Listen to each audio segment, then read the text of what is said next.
Good evening, everybody. I would like to call to order the regular meeting of the James City County Planning Commission.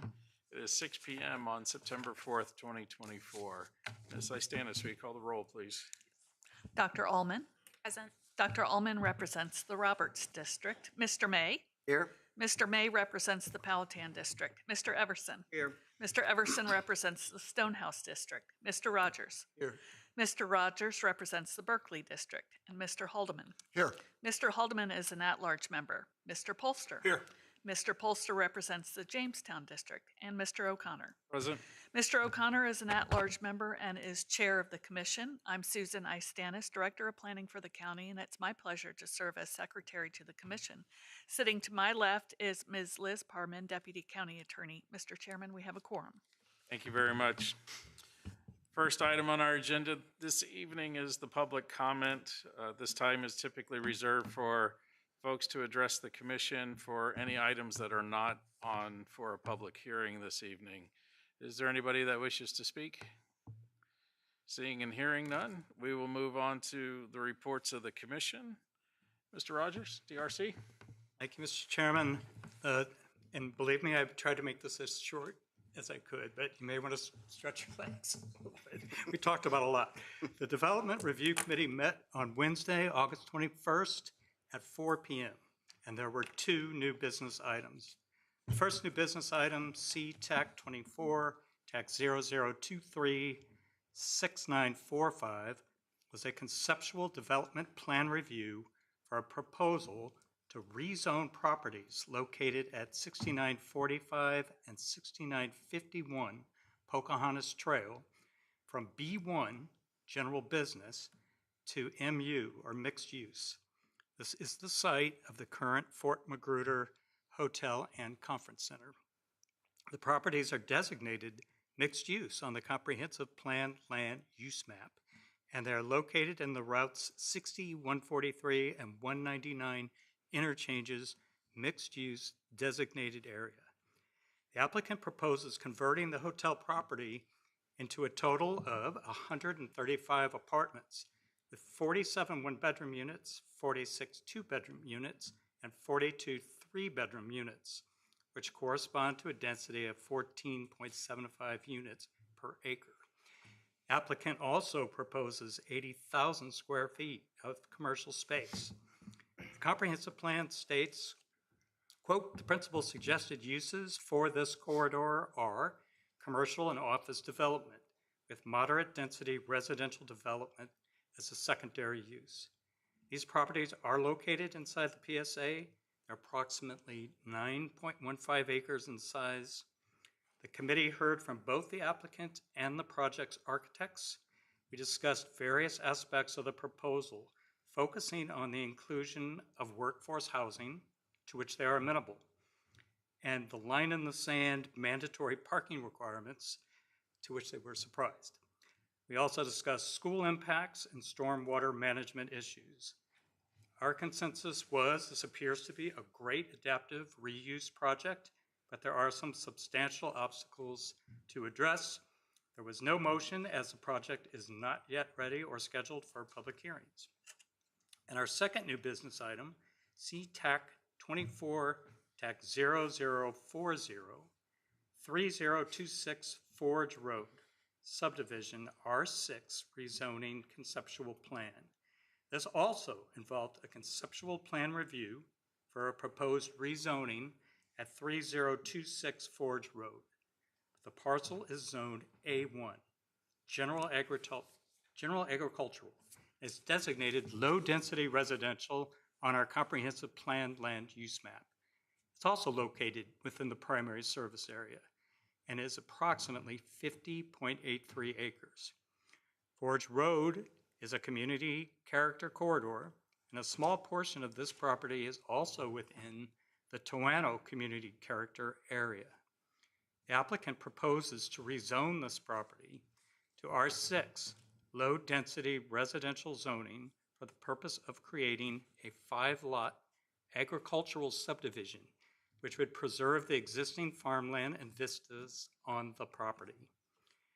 Planning staff had not found any consistency issues with the comprehensive plan.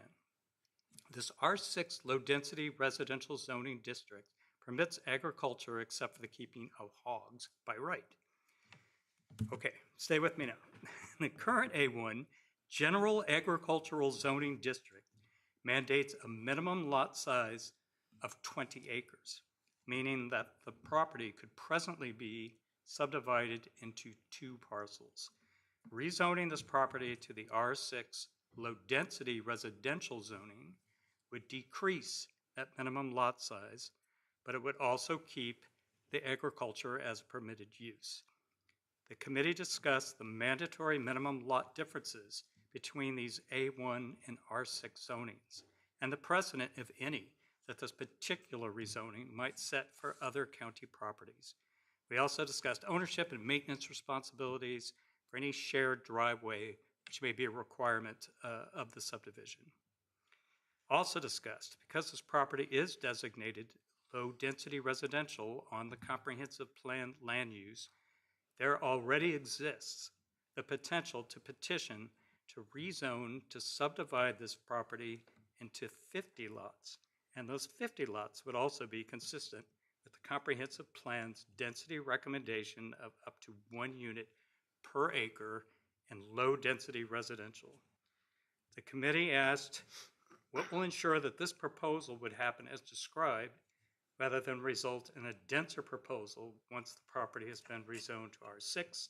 And staff informed us that as a matter of plan, a master plan is required to be submitted and approved alongside any rezoning, and if the applicants are willing, they must commit to the 5-lot layout and the number of units via that master plan.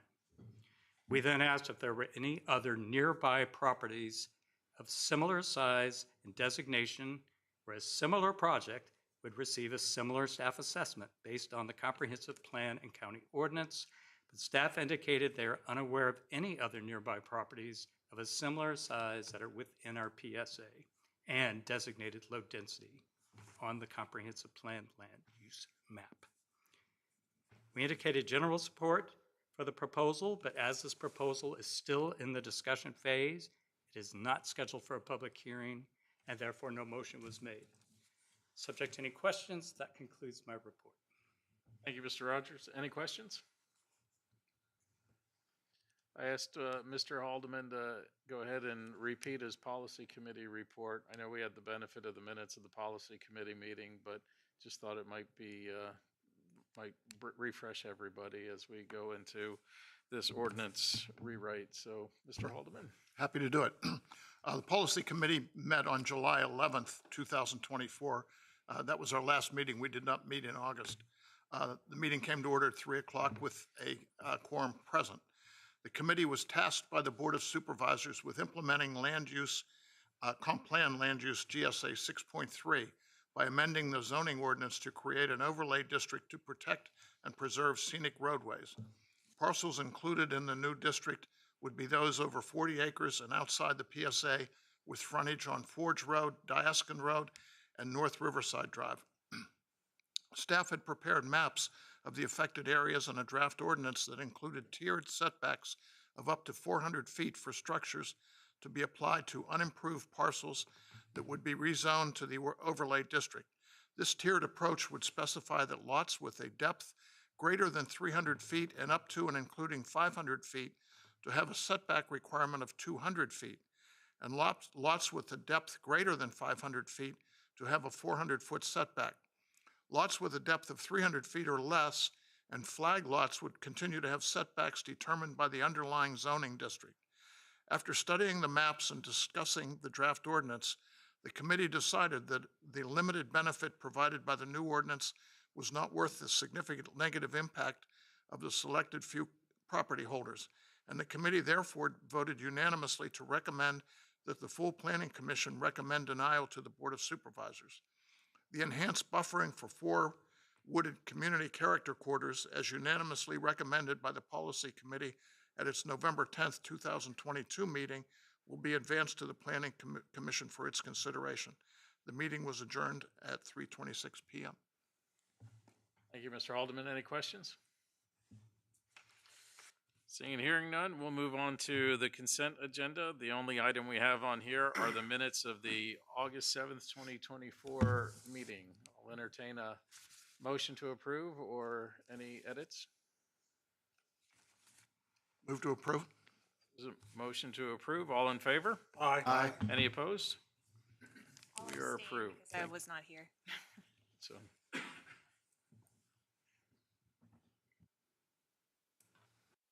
Thank you.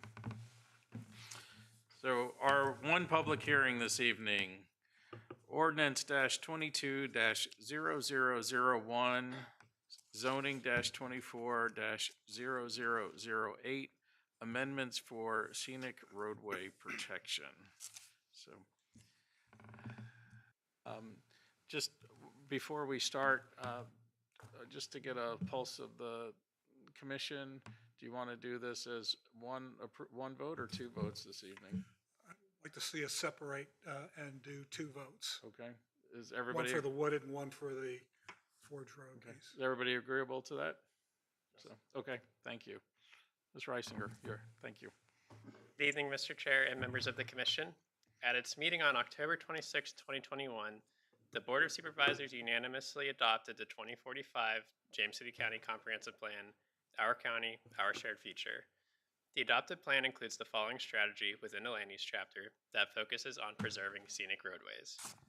LU 6.3, to help retain the character of rural lands, develop additional zoning and subdivision tools, for example, scenic easement dedication requirements, increased minimum lot sizes, increased setbacks, and/or overlay districts to protect and preserve scenic roadways such as Forge Road. Consider 400-foot setbacks along community character corridors outside the primary service area.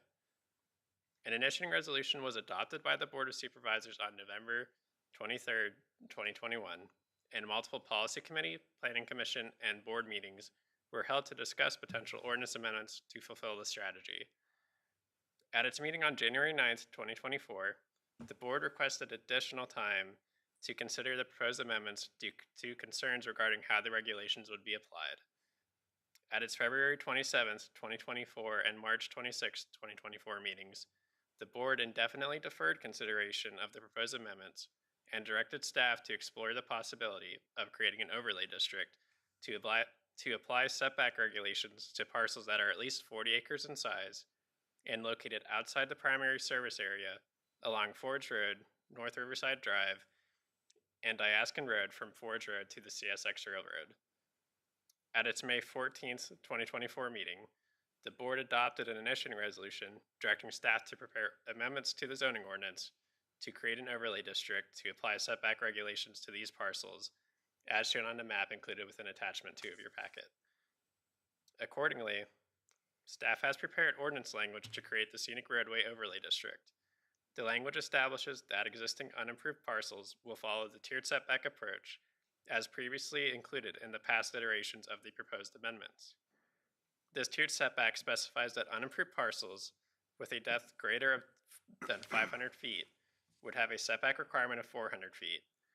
Unimproved parcels with a depth greater than 300 feet and up to 500 feet would have a setback requirement of 200 feet, and unimproved parcels with a depth less than 300 feet or approved as flag lots would continue to have a setback requirement of 75 feet as established in the A1 zoning district.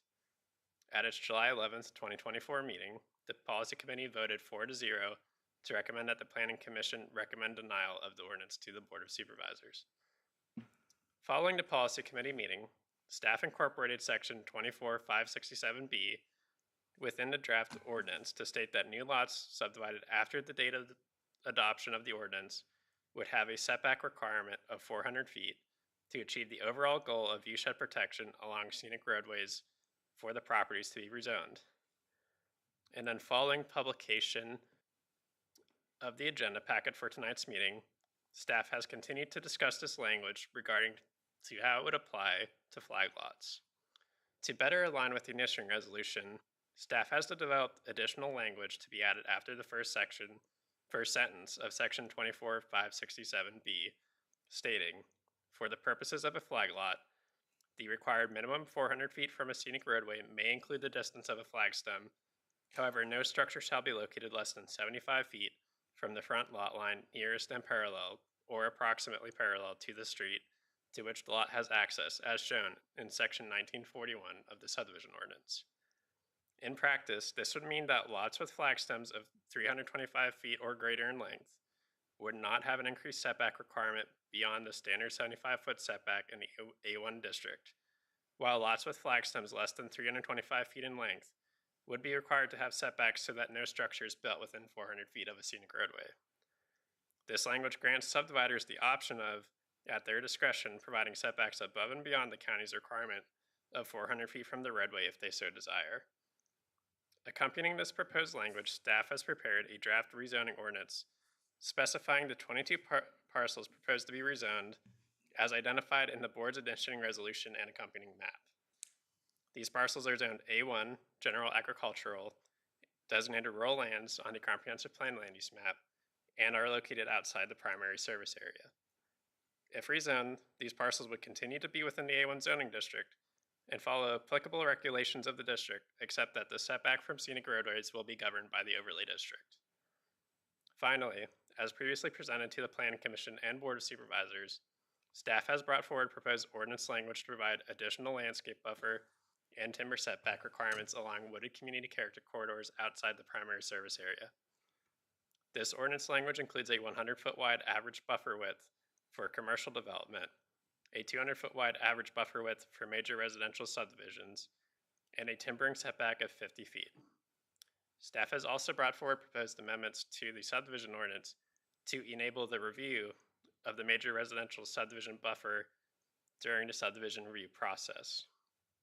Staff finds that these proposed ordinances will fulfill the intent of the board's initiating resolutions and recommends the Planning Commission recommend approval of the Scenic Roadway Overlay District Ordinance with the additional language to Section 24567B, recommend approval of the rezoning of the 22 identified parcels to be included within the Scenic Roadway Overlay District, and recommend approval of the ordinances for the landscape buffer and timber setback requirements along wooded community character corridors.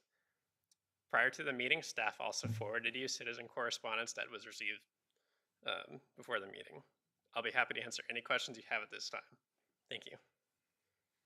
Questions? Mr. Alderman?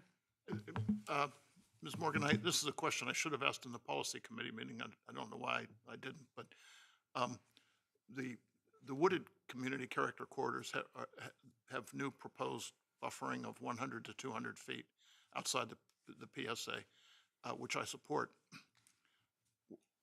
Why would, if it's 200 feet, say along Tyler Highway or something like that, why would it be 400 feet along Forge? Is Forge Road just considered to be that much more important of a scenic road, or? I think that comes down to the difference between a structural setback and where a building can be constructed versus the requirements of a landscape buffer. And a landscape buffer not only requires that existing vegetation be preserved, but also where necessary that additional landscaping be planted.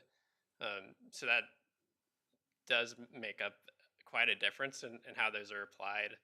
Also having just a depth of that landscaping would achieve the visual screening compared to trying to achieve view shed protection for a open ag vista.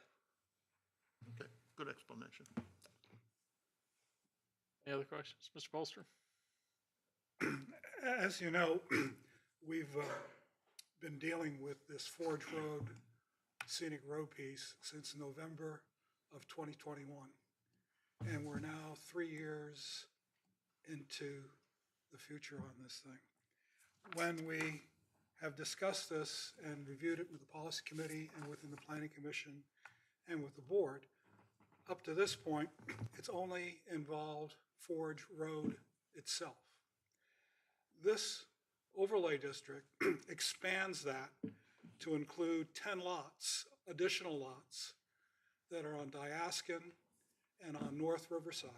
Can you share with us the rationale for including those 10 parcels in this ordinance?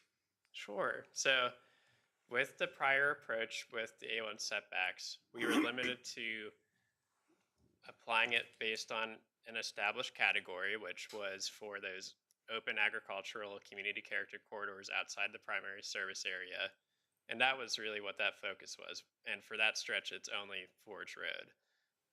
With this overlay district approach, it does allow for that to be expanded and for those parcels to be targeted.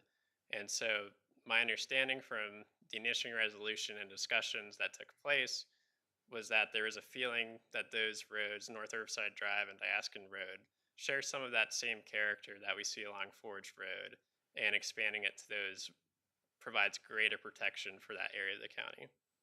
I'm surprised. I mean, because we've done how many comprehensive plans, and none of those roads have ever showed up as either scenic or rural or agriculture or wooded. I mean, never. And all of a sudden now we've we've now included those 10 parcels without a rationale. Okay, I just am shocked that we've done this. And without what appears to be any rationale for it. Not maybe yours, maybe there's something from the board that motivated this, but I don't understand why we've expanded this. That's it. Any other questions? Thank you very much. Appreciate it. This time I will go ahead and open the public hearing. And the first speaker card I have this evening is Michael Sim.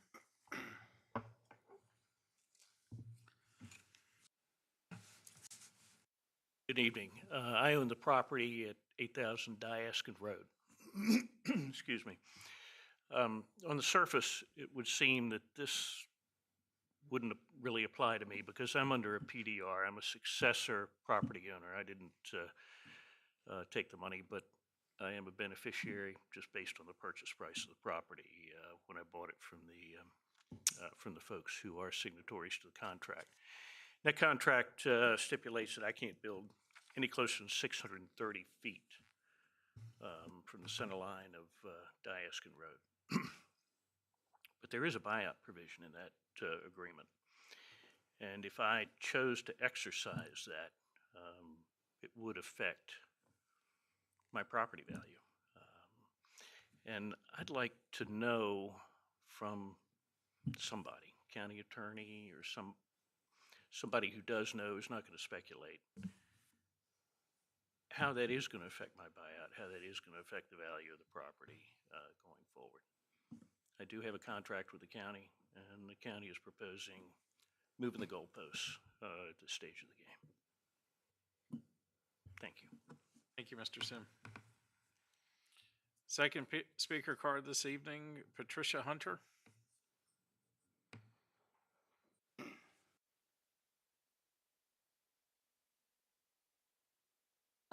I'm here as a descendant Hunter. of the Coles family. Can you give your name and Oh, address, Patricia please? Hunter. I live in Richmond, 5801 Maple Green Circle in Richmond, Virginia.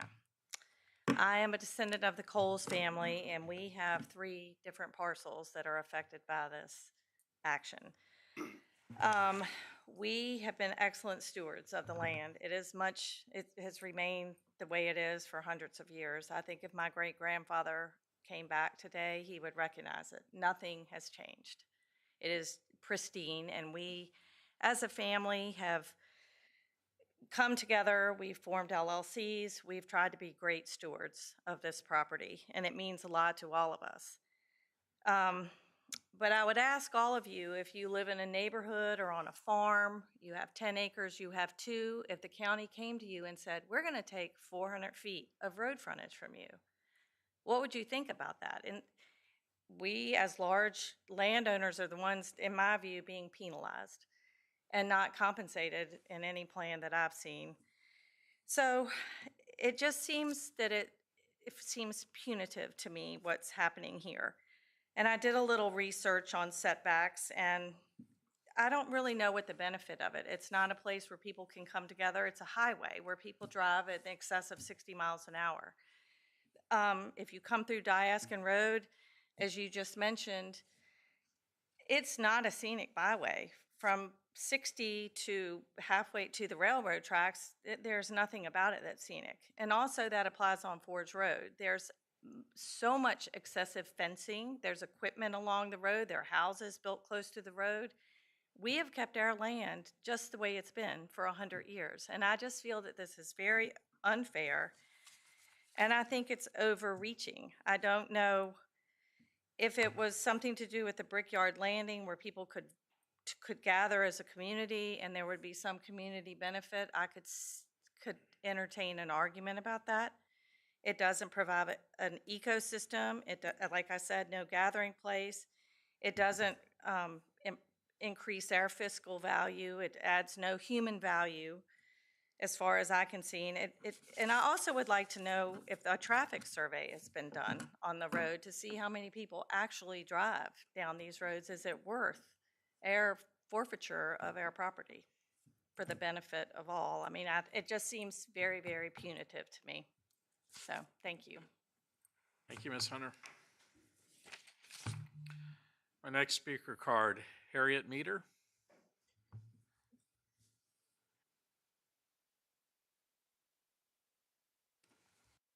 My name is Harriet Mader, and I'm Patricia's cousin and also a member of the Coles family.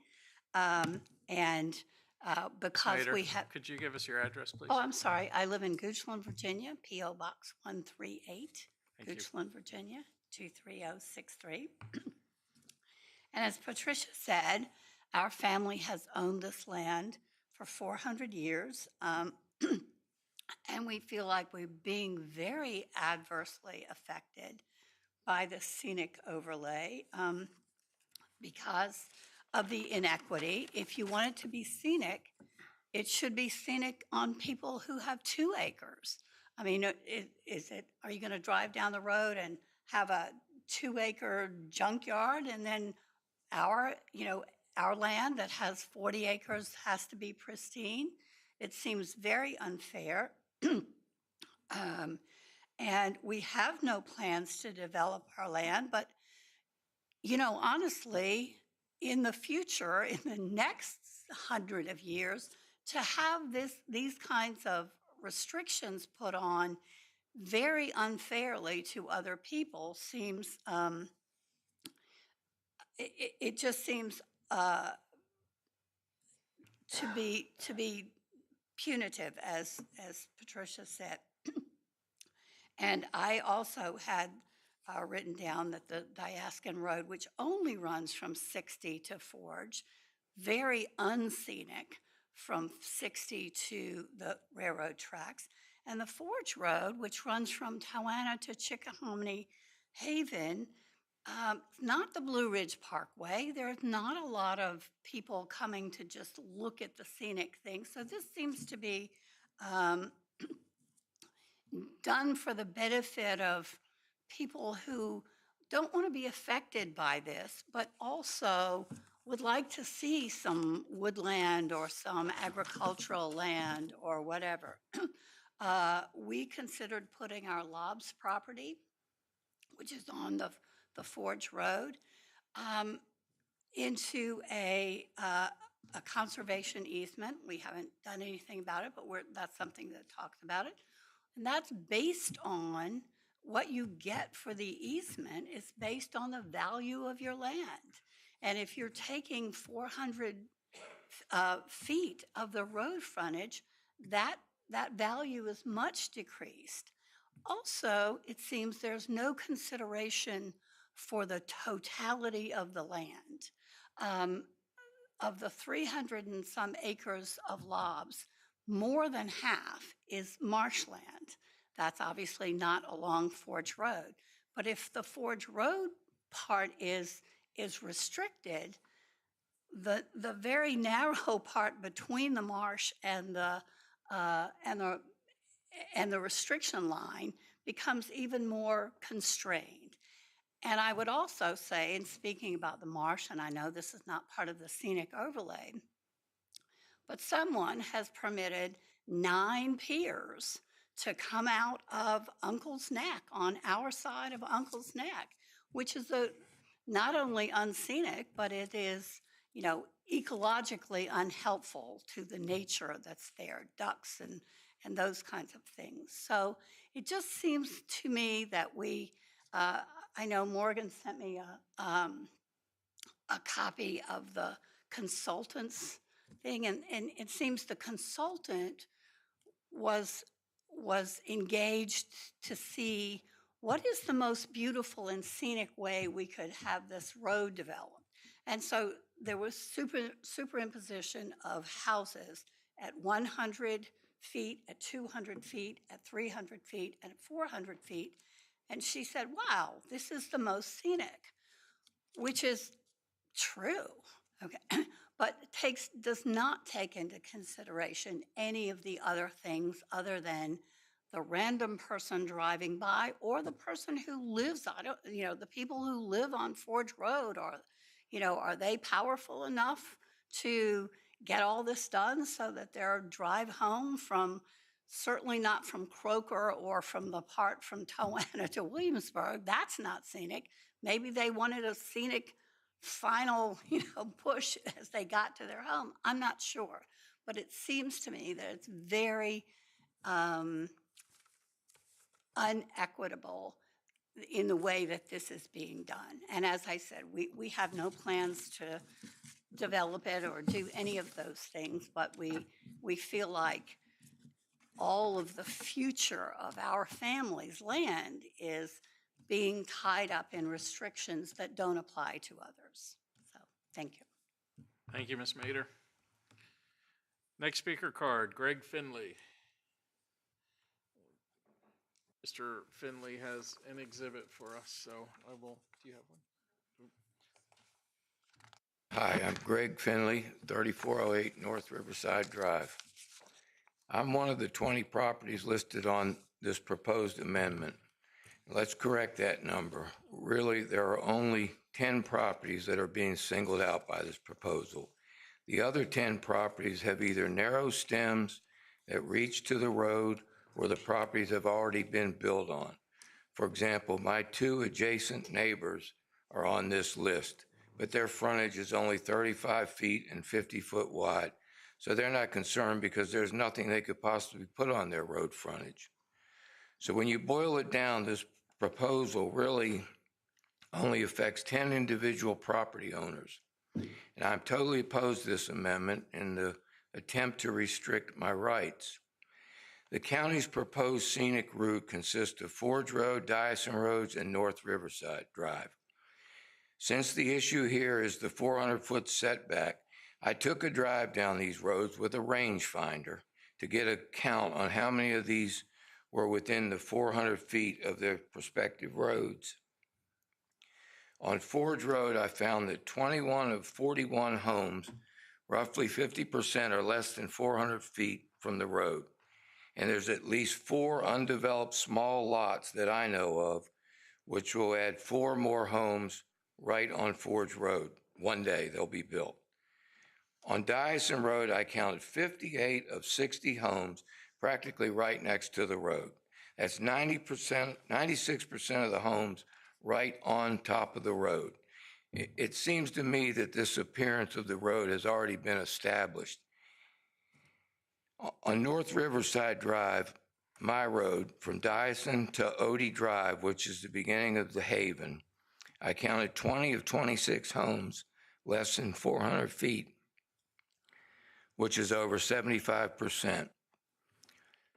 If you look at that map I handed out, you will see that directly across North Riverside from my frontage, there are a total of 10 small lots, 3 of which already have homes on them, and the remaining 7 lots will be built one day. Meaning that when these 7 remaining undeveloped 2 to 3 acre lots are built, there will be a line of 10 houses directly across the street from me. Now imagine how I must feel that on my side of the road, I have to move back 400 feet, but across the street, these 10 houses can just be lined up right on the road. My point is that the overwhelming majority of the homes on these 3 roads are less than 400 feet, and therefore it is unfair to put restrictions on my property. Is what I do on my side of the road, whether it be 75 feet or 400 feet, really going to change the look of the road? I don't think so. You're trying to take approximately 2 acres of my land, which I've been paying taxes on for the last 18 years, to appease someone else. Does it really matter at this point what I do on my property? I can assure you that whatever I do on my property, it will be an improvement to the land. Proposing to move my setback from 75 feet to 400 is asking a lot. I've got plans to do something with that property, maybe clear it and turn it into pasture for my cattle, or gift that piece to one of my children so they can build their home one day.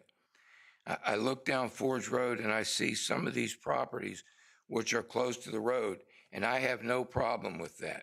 It gives the road its uniqueness. You take Cedar Valley Farms, it's right up next to the road. It's done in good taste. It's well manicured and it looks nice. And I don't believe that that setback is bothering anyone. So I'd like to ask, how does this proposal improve the scenery by forcing a few to leave an undeveloped buffer while others are not restricted at all? How can you discriminate against citizens because they have over 40 acres? How fair is that I should give up my property rights on land I've been paying taxes on? I don't see how this is in the community's best interest. I don't know who the author or authors of this proposal are, but they certainly are misguided if they think this is of any importance to the residents of the community. If this is of such importance, then maybe the county should compensate the ones they're impacting. You want to change the look of the road, make it something it's not, then do it at the taxpayer's expense, not mine. I see no benefit by allowing this proposal to go forward. It's not like we're in Lancaster, Pennsylvania, where billions of dollars of tourist money is coming to see the beautiful farmland and scenery, and where it would make sense to protect the appearance, to keep the people coming back. But what we have here is a scenic route to nowhere. A quarter mile past my property, the road dead ends to the Haven. Do we want vehicles cruising down North Riverside to make a U-turn down to Haven? Or do we want people cruising down Dyson looking at the scenery so they can run off the road? I mean, I certainly hope this amendment doesn't pass because, like I said before, I have plans for that piece of property, and a 400-foot setback is a major restriction to me, and I don't think we need any more restrictions imposed. Thank you. Thank you, Mr. Finley. Steve Massey.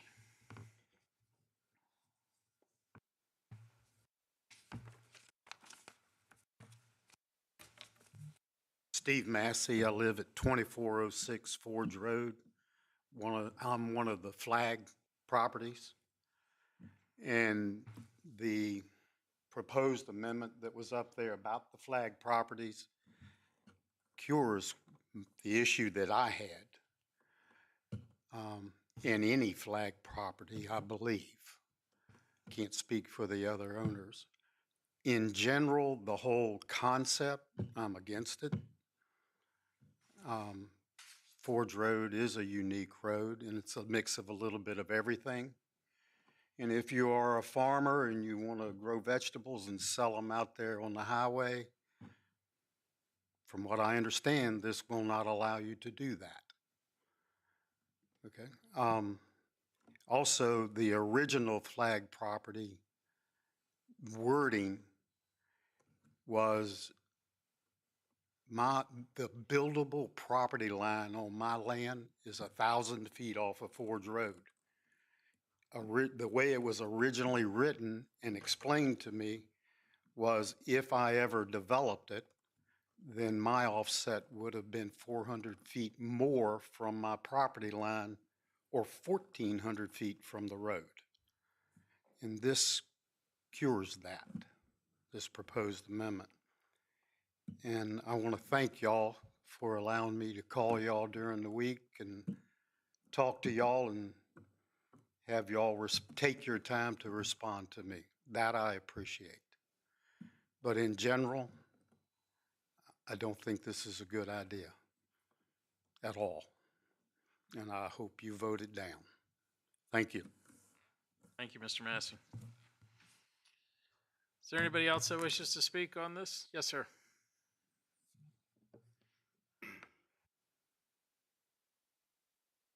My name is Henry Branscombe. I live at 3298 North Riverside Drive, one of the properties that's proposed out here.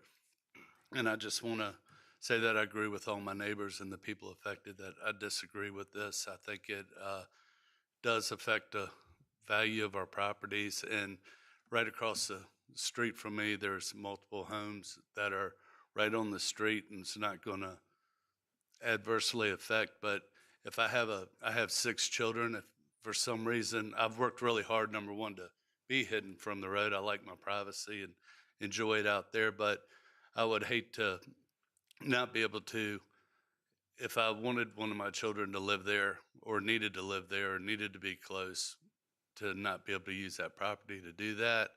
And I don't understand the issue up here, but I'm totally against it and hope that you please deny it.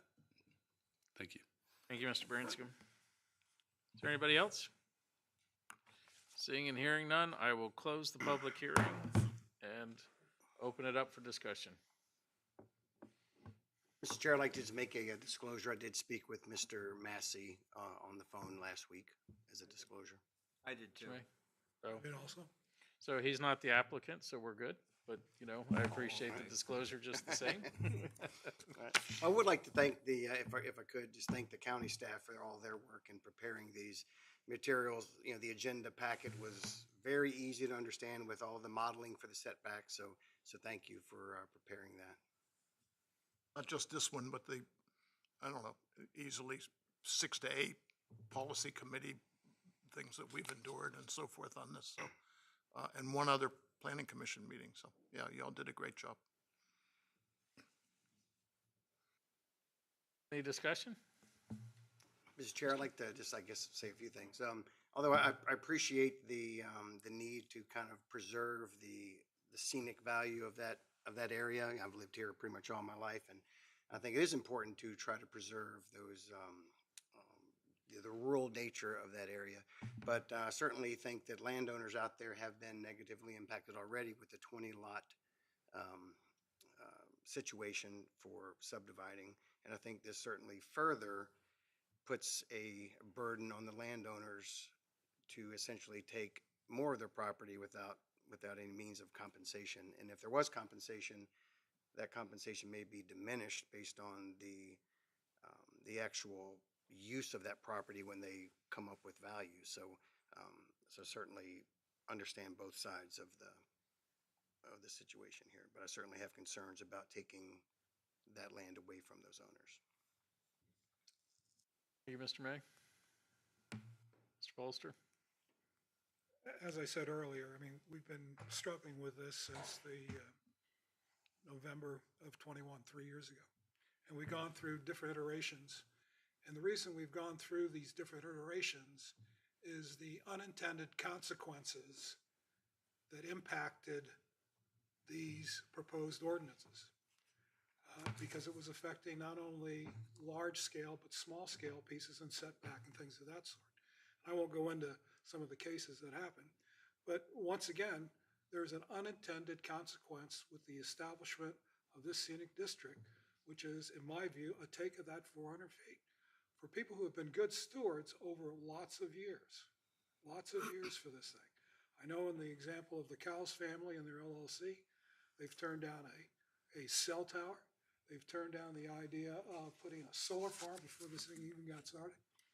I know that when their parents were here to talk to us about the Brickyard Landing, their concern was over the preservation of that marshland for duck hunting and the nature of it.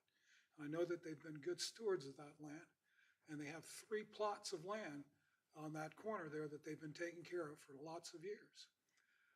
And so to be able to take that 400 feet reduces the number of acres that they could do something with, and most of it they're farming on it and have been doing for a long time.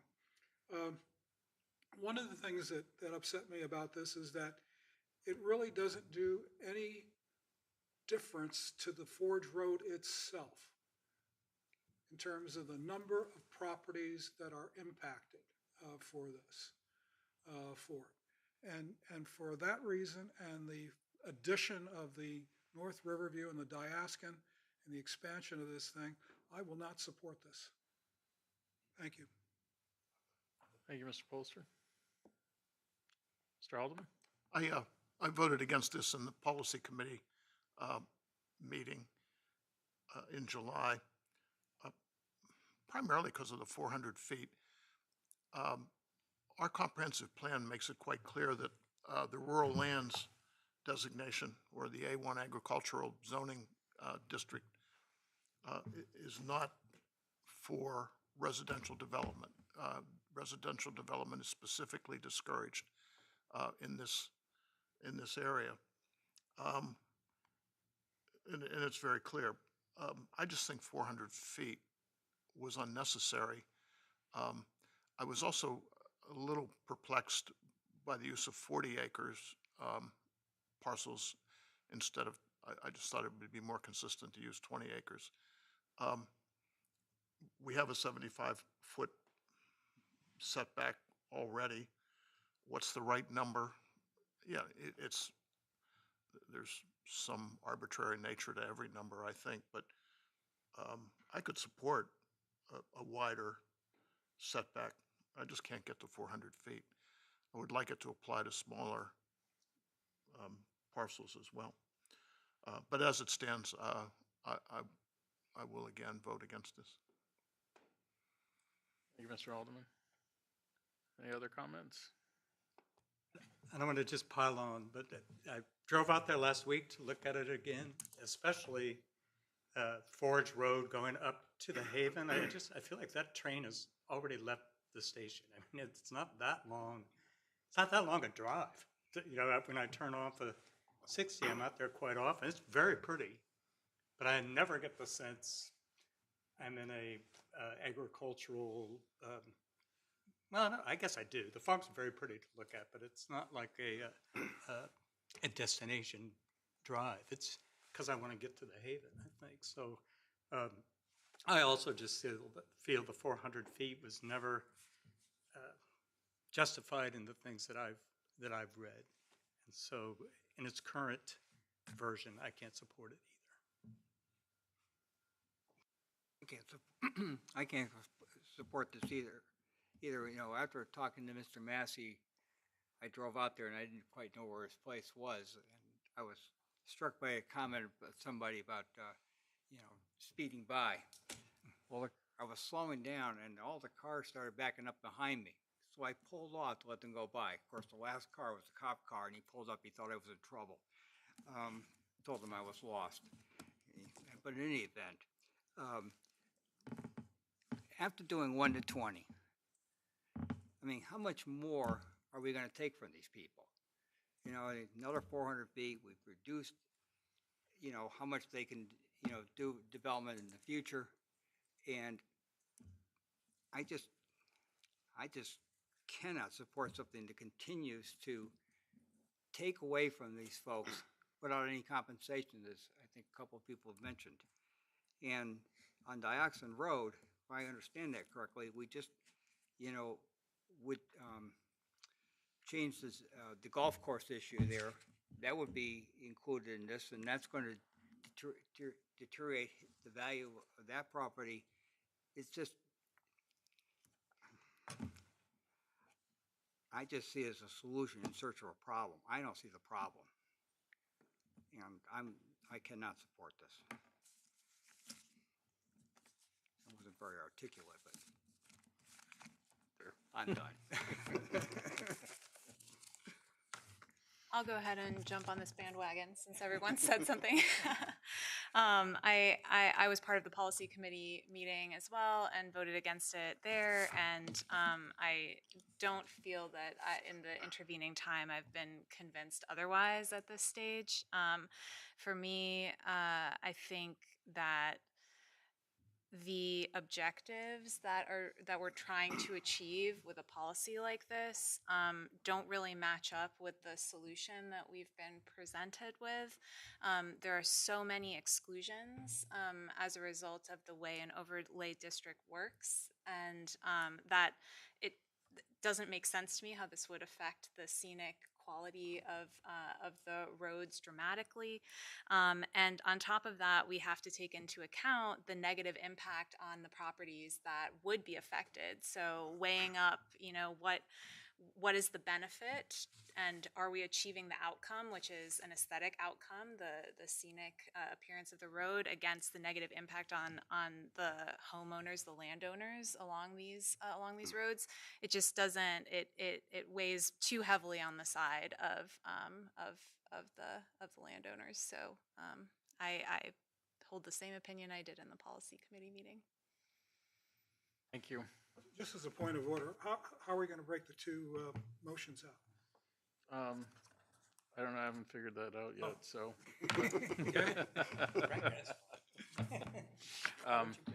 But before that, I would like to say, I appreciate everybody's input, because this is a really important discussion for our community.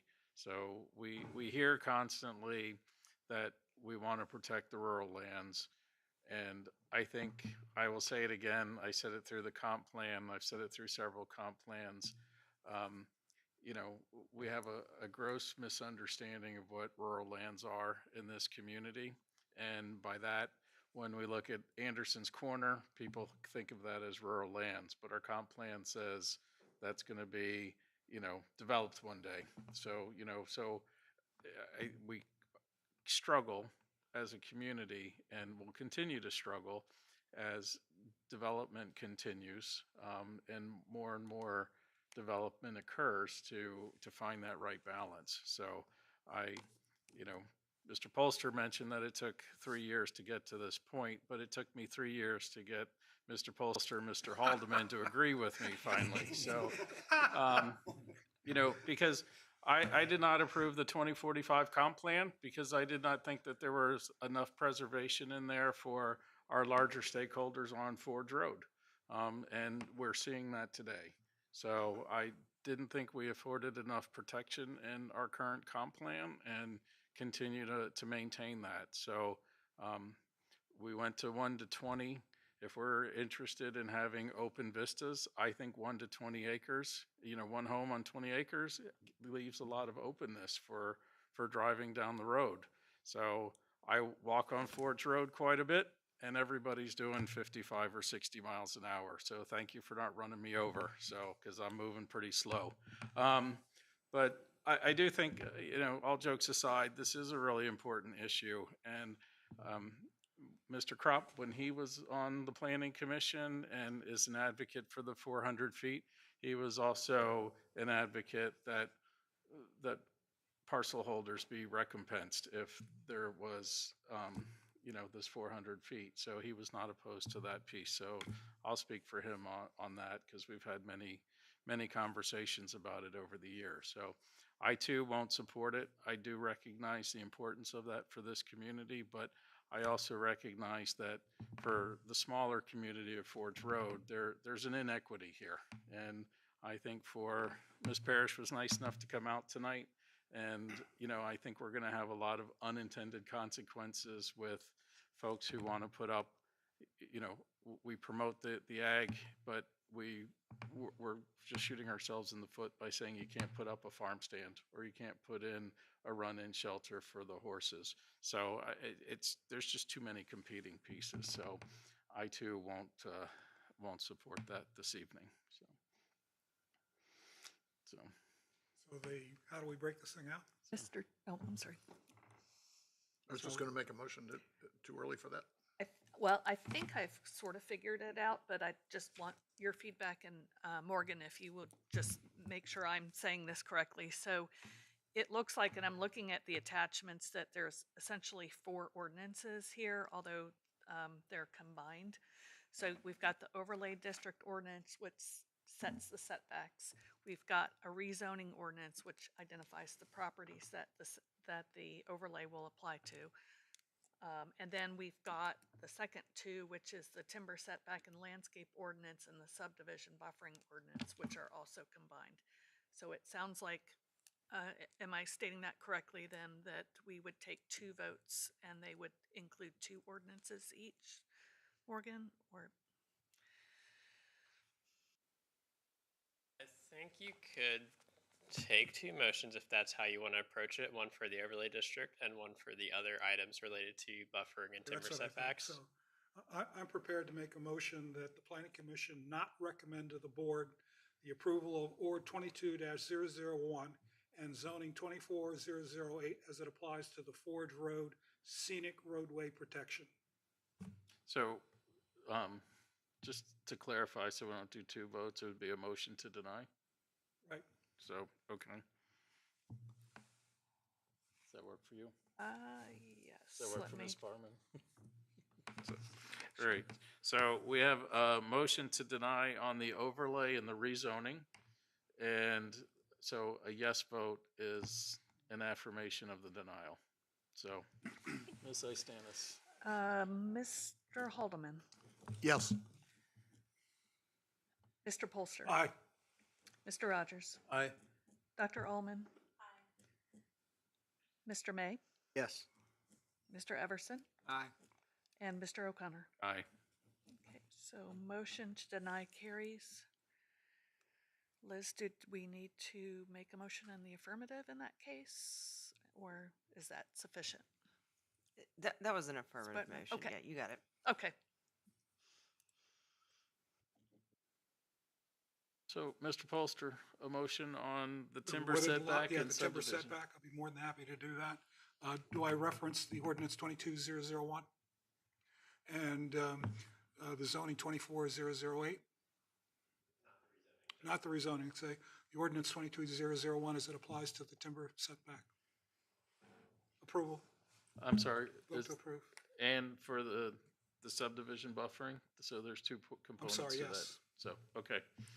So there is a motion to approve ordinance 22-001 for the timber setback and the subdivision buffering. So, Ms. Istanis. Mr. Haldeman, Yes. Mr. Polster. Aye. Mr. Rogers. Dr. Ullman. Mr. May, Yes. Mr. Everson, Aye. and Mr. O'Connor. No. Motion to approve carries. I'd like to thank all the folks that came out tonight and provide us the feedback. Please understand that this will go to the Board of Supervisors to do it all over again. Thank you very, very much for coming out.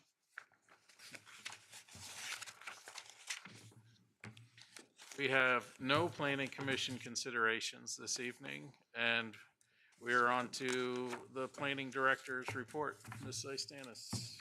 I have nothing additional to add to the report unless you have questions. Any questions? Mr. Everson? Is there a policy committee meeting next week? No. No.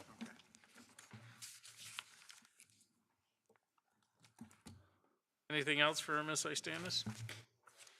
Is it too much to ask? Is there a DRC meeting? Which wouldn't be next week. Probably not. So that's no to policy and no to DRC. So we're on to planning commission discussion and requests. Mr. Everson, you have September with the Board of Supervisors. So, and Mr. May, you got the lucky straw. You have October for the Board of Supervisors. So What's that? Halloween. any dress other discussion or requests? Seeing and hearing none, I will entertain an adjournment to our October meeting. So moved. All in favor? Aye. So we are adjourned.